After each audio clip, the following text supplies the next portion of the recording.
Deuxième point qui permet de baisser le taux de panier abandonné, c'est justement les frais de livraison. Ayez des frais de livraison adaptés.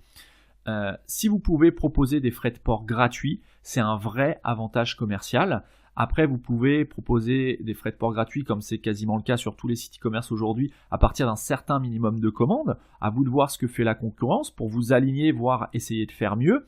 Vous pouvez proposer, si vous êtes sur la vente de produits récurrents, de besoins récurrents, proposer des abonnements un petit peu à la manière d'Amazon avec son système Prime.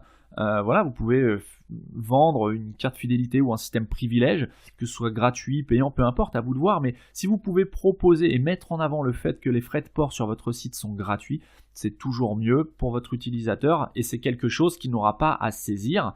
Il n'aura pas besoin de payer un supplément pour la livraison. Et ça, c'est vraiment très bien. Ensuite, la livraison doit être rapide. Choisissez vraiment, comme on vient de le voir, vous devez proposer, selon ce que je vous suggère, 3 modes de livraison, un rapide, un lent et un en point relais. Choisissez vos transporteurs en fonction, premièrement, du coût que vous, combien ça va vous coûter à vous en tant qu'achat.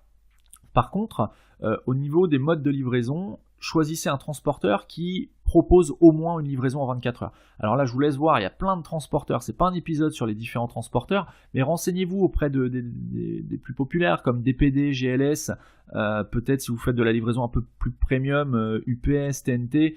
Voyez un petit peu Socolissimo pour la Poste, Chronopost. Voyez un petit peu ce qui peut rentrer dans le cadre de votre activité, ce qui peut être le plus intéressant pour votre client. Pensez toujours à votre client et ce qui peut le moins coûter, j'ai du mal à m'exprimer, ce qui peut vous revenir le moins cher vous en tant qu'achat, puisque si les frais de port sont gratuits sur votre site, vous allez les payer par contre.